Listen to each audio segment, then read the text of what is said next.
I'm on site. I'm not afraid to die. Are you? Nah. I'll be dressed in white. White light.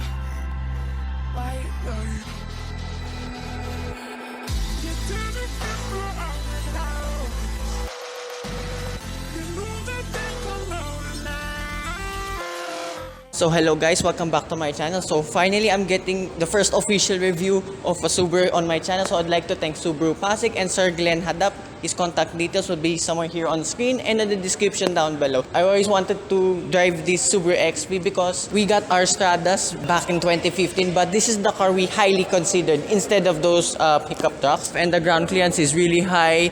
But just being honest with the looks of this facelifted XV, I do prefer the older look ever so slightly, but seeing it up close now for the first time with this facelift model, it does look really good. And with this color as well, just put the official color here on screen. So, being a raced Subaru Impreza, that's no longer available. So this is what we got left. The XV, which is a crossover hatchback version of the Impreza. And being a crossover, there is a lot of cladding here and there. The front, I don't mind it here. And also you have a front camera here. And as you can see here, you have your Subaru EyeSight safety suite over there. You have a lot of eyes. On the side profile as well, there is a lot of cladding. But it ain't too much, unlike just being honest. Unlike the new Subaru WRX, this one is slowly growing on me. And here you have another camera here on the side mirror, a sunroof, roof rails all around. So here at the rear of the Subaru XV, I'm surprised that this skid plate is body colored. Usually the skid plates here are black, but this one works well on this XV. And also you got a gloss black, a spoiler here, and few bumps here on top of the tailgate itself, and then more cladding here as usual, being the XV van. Then sadly there is no automatic tailgate for this XV, but it's fine. And you have an EyeSight badge as well here below the XV. So open this boot up. So it's probably the same as the Subaru Impreza hatchback. So total space here is 385 liters. The load lip, okay, it's pretty average, but it's kind of low anyway. It ain't too high like a usual crossover SUV. And then there's a lot of toys here, like a lot of grocery hooks here, tethering points. And funny enough, there is a light here only at the left side, and it's manually operated, which I find very, very quirky. And then under floor storage, you have a tire repair kit. No spare tire, weirdly. And then you have a tonneau cover here. The quality feels nice. And then you have a weird bag hook. I assume, I have no idea what this is. And then with all the seats down, you have a total of 1,220 liters of space. So that's about here in the boot. And the exterior of the Subaru XV, I'll show you the interior.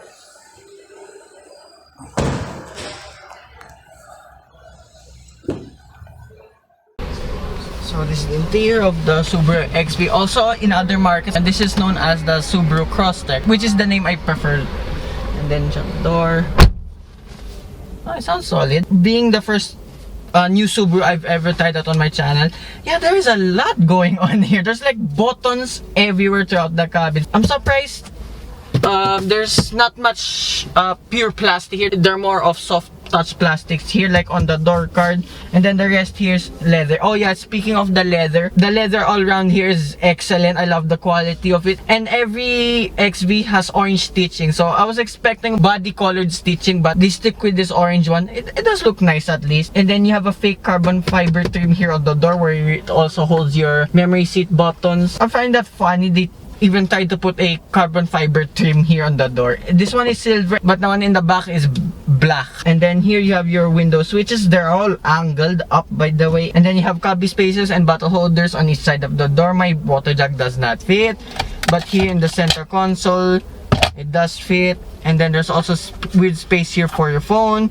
And then here, steering wheel, nice leather, kind of a bit more on the durable side, but still nice to the touch. You have a lot of buttons again here, and also surprisingly, you have paddle shifters. Even the plastic of this feels nice. And then on the left side of the dashboard, you have more buttons there again, but surprising, just only one blank button. And then you have an engine start stop button, and then you have an analog speedometer, analog tachometer, and there's a multi-information display in the middle. And also there's an additional center display there. And then here you have an 8-inch infotainment system that supports Apple CarPlay and Android Auto. Yeah, everything you touch here is also gloss black. And then below that you have your air conditioning controls. Nice knobs though. I mean, that sounds really good. And further down below, you have one USB port, one 12-volt socket, and a space for your phone.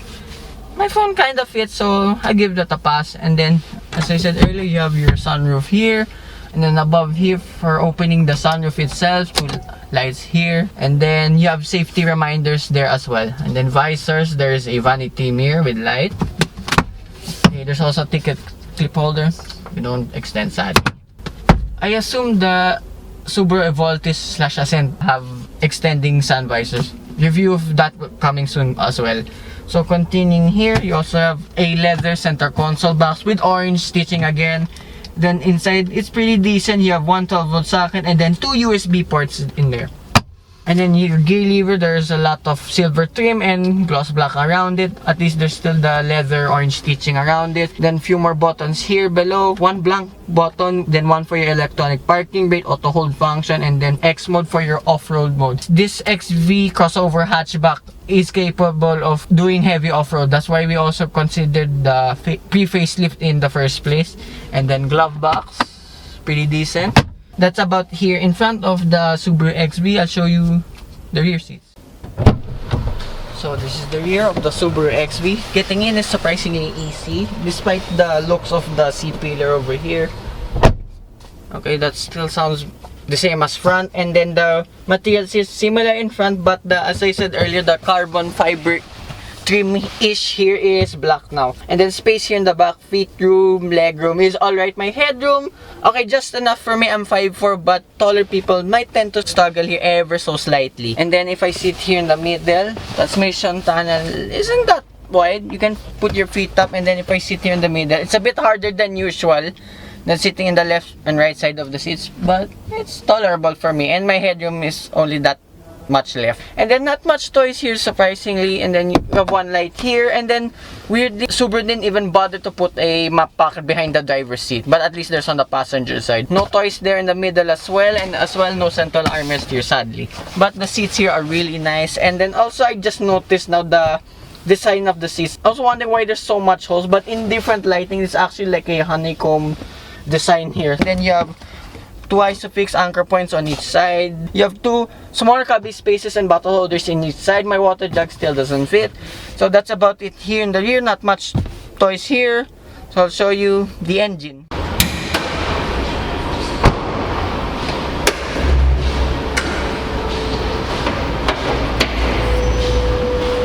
So this is the engine of the Subaru XV. It's a 2-liter naturally aspirated boxer 4 engine, as you can see, or flat 4, that produces 156 horsepower and 196 Newton meters of torque. And it's mated to a CVT transmission. I've heard the CVT is one of the best, even better than Honda's. And as well, all the Subarus here are all-wheel drive.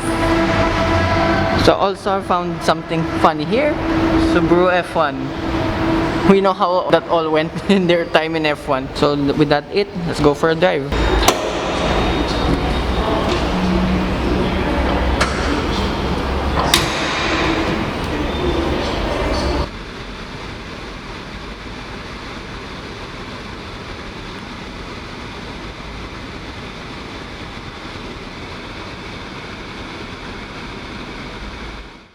So this is it. Gonna drive the Subaru XV. I've always wanted to drive this. As I said earlier, this was the car we considered before our Stradas.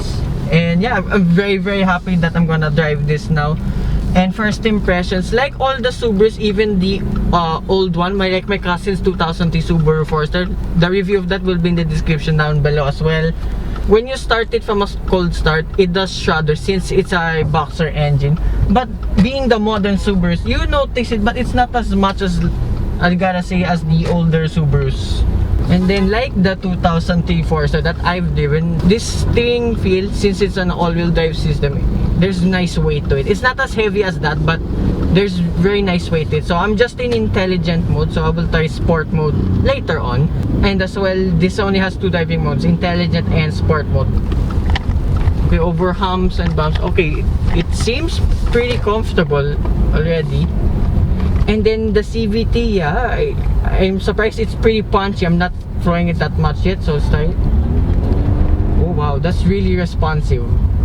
I kind of understand now why people say this is one of the best CVT transmissions out there. I kind of agree now. Look. Okay, overtaking will be easy, and then sport mode, wow.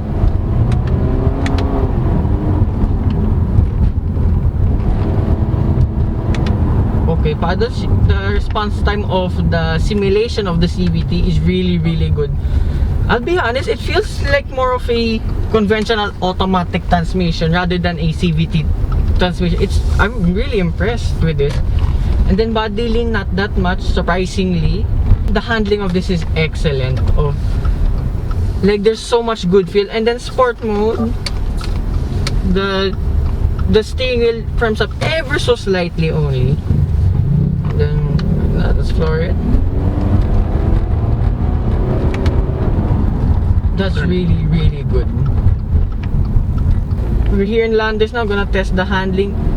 I understand now where people say the Sport is just a little bit jerky, but it's not that bad. It's just like it's more eager to move forward.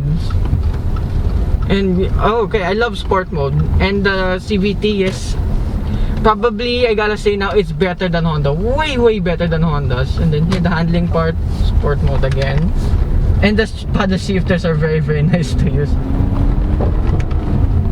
And despite only having 156 horsepower, and since this is a crossover slash hatchback, it feels like you're driving a normal hatchback itself or a sedan. I gotta say, the handling is really good. There's so much grip all around. And then here the twisty part Landers.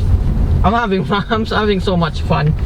And yes, despite being a naturally aspirated engine only, and then you only have 156 horsepower, it's plenty good enough for daily use.